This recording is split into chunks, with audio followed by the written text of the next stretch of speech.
नमस्कार, मैं एल के Gautam advocate. YouTube channel legal right and procedure, website www.lkgautam में आपका स्वागत करता हूं। आप और हम ये समझते हैं कि अदालतें फैसला करती हैं,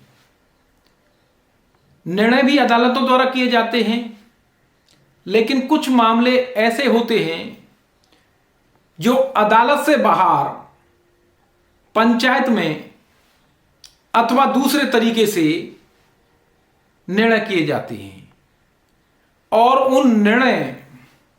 उन पंचायती फैसलों का प्रभाव अदालत में पड़ता है। ऐसे बहुत सारे प्रयास होते हैं जो गवाहों को तोड़ने, मोड़ने, खरीदने, भयभीत करने और अन्य तरह से साक्ष्य को बिगाड़ने में लाए जाते हैं। हम इस केस के माध्यम से आपके सामने स्थिति को स्पष्ट करना चाहते हैं, जिससे कि कई बार जो आप अदालत से बाहर फैसला करते हैं या पंचायत करते हैं या राजीनामा करते हैं, वो असफल न हो जाए। आपके प्रयास अदालत में आते आते असफल हो जाते हैं। मैं ये कहना नहीं चाह रहा हूं कि आपने सफल प्रयास नहीं किया। अदालत के बाहर पंचायत, समाज फैसला करती है, लेकिन अदालत की नजर में वो फैसला जायज नहीं होता है, परंतु वहां फैसले होते हैं। जिस तरीके से विकास हो रहा है, कानून भी अपना विकास कर रहा है। पहले इस तरीके से पंचायतों में फैसला हो जाते थे और वो फैसले अदालतों में आते थे तो निर्णय होता था, और पंचायती फैसलों के मुताबिक यानी गवाही बदलता था और अदालत अपना निर्णय देती थी। लेकिन विकास हो गया, कानून ने इंप्रूवमेंट किया और यह देखा कि अदालत से बाहर क्या क्या हो रहा है। इसी संदर्भ में कृष्णकांत बनाम स्टेट ऑफ यूपी का मामला, जिसके कुछ तथ्य मैं आपके सामने रखने का प्रयास करता हूं, इसके संबंध में 3 प्रश्न आपके सामने हैं। जमानत आवेदन में गवाही का क्या महत्व है? क्या गवाही नहीं देने पर जमानत मिल जाएगी? पक्षद्रोही गवाही से क्या जमानत मिल सकती है? ये 3 प्रश्न हैं। चूंकि बहुत सारे लोग ऐसा प्रयास करते हैं, इन 3 प्रश्नों से उत्तर आपके सामने होगा। जिस पिता ने बेटे के साथ 2 मुलजिमों को जाते हुए देखा और दूसरे दिन उसको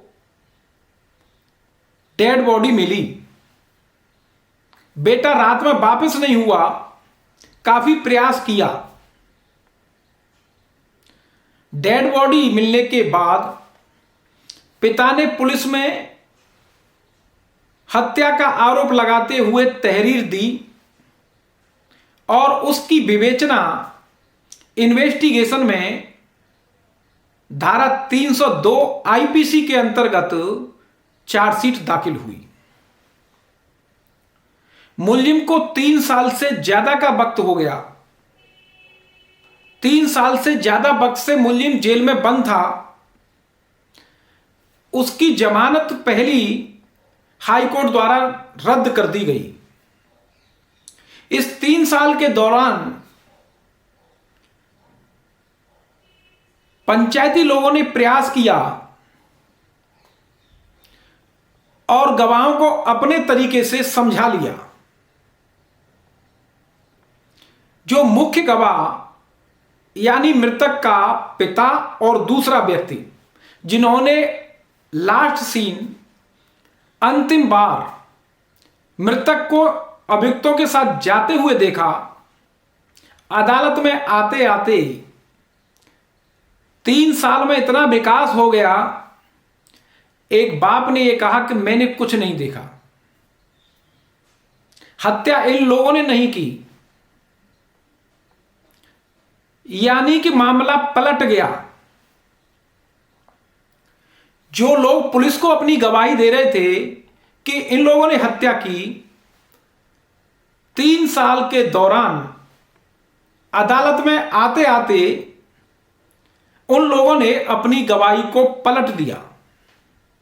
लेकिन न्यायालय है। यह गवाही पलटने के पीछे विलेज बैरिस्टर, पंचायती लोग, समाज के लोग थे और सारी गवाही को बिगाड़ दिया। डॉक्टर ने भी यह कहा कि एक्सीडेंट में चोटें आने के कारण इसके मरने की संभावना है। मुलजिम जो ये समझ रहे थे कि हमें सजा हो सकती है, निर्धुंध हो गए, अधिवक्ता निर्धुंध हो गए और इसी आधार पर हाई कोर्ट में दूसरी जमानत लगा दी गई। उस दूसरी जमानत में यह नया आधार लिया गया कि सजा होने की कोई संभावना नहीं है और इतने लंबे समय से अभियुक्त बंद है, उसका जेल में रहना अनावश्यक है। और ऐसी स्थिति में जब सजा की संभावना न हो तो जमानत पर छोड़ दिया जाए। ऐसा अमूमन आप भी देखते हैं, हम भी देखते हैं। गवाही बिगाड़ दी जाती है, गवाही अदालत तक नहीं पहुंचती हैं और वो बिगड़ जाती हैं।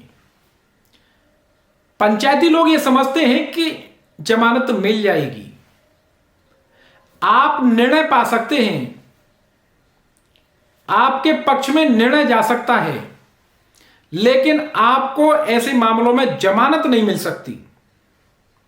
इस निर्णय के माध्यम से हाई कोर्ट ने यही कहा,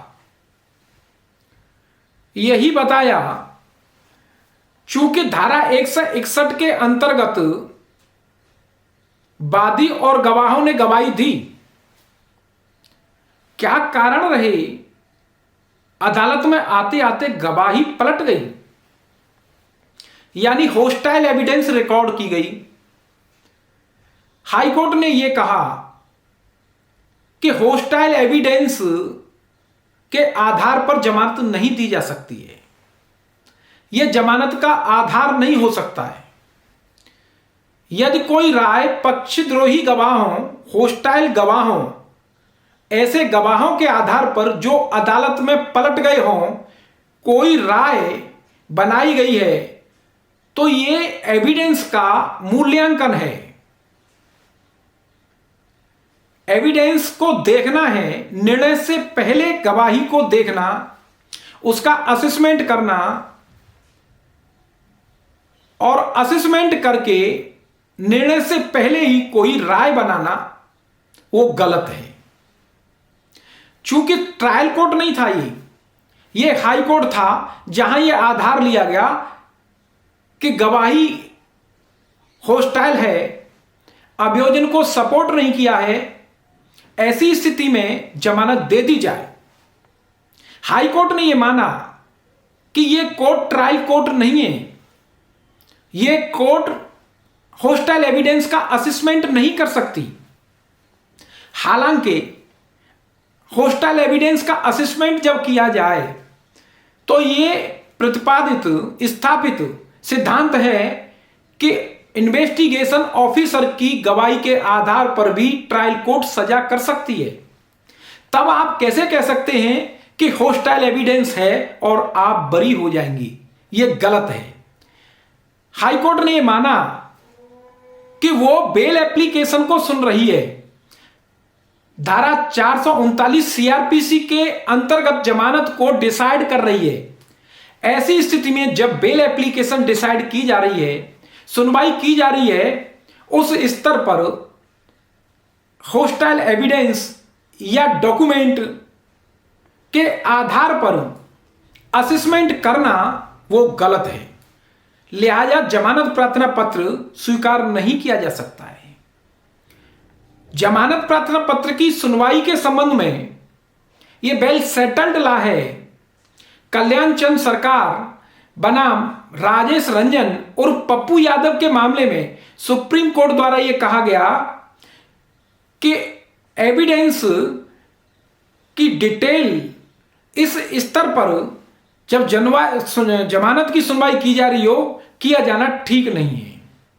आवश्यक नहीं है कि गहराई से एविडेंस को देखा जाए। डिटेल एग्जामिनेशन की आवश्यकता नहीं है। यह कारण होना चाहिए। गंभीर मामलों में अगर जमानत दी जाती है या जमानत नहीं दी जाती है तब उसके संबंध में कारण होना चाहिए। डिटेल्ड एग्जामिनेशन की आवश्यकता नहीं है। इस तरीके से मैं आपके सामने ये रखने का प्रयास कर रहा हूं कि जो लोग गवाहों को तोड़ लेते हैं और बाहरी तौर पर अदालत से बाहर गवाही को बिगाड़ करके हॉस्टाइल गवाही कराते हैं और यह समझते हैं कि हॉस्टाइल गवाही हो गई आपको जमानत मिल जाएगी, तो जमानत नहीं मिल सकती है। जमानत प्रार्थना पत्र लगाना व्यर्थ है। हो सकता है आप बरी हो जाएं, लेकिन आप निर्णय से पहले जमानत नहीं पा सकते हैं। इसलिए आपका जमानत प्रार्थना पत्र लगाया जाना व्यर्थ है, क्योंकि मूल्यांकन नहीं किया जा सकता है। आप जो चाह रहे हैं मूल्यांकन कोई दूसरी कोर्ट करे, यानी सेशन कोर्ट के बजाय हाई कोर्ट मूल्यांकन करे, तो उस कोर्ट को यह परमिशन नहीं है कि वो ट्रायल कोर्ट की एविडेंस का मूल्यांकन जमानत के स्तर पर करे। इस तरीके से मैंने कृष्णकांत बनाम स्टेट ऑफ यूपी के जजमेंट को आपके सामने रखा जो जमानत में दिया गया है। प्लीज कमेंट बॉक्स में आप अपनी राय अवश्य लिखें और मेरे यूट्यूब चैनल को सब्सक्राइब शेयर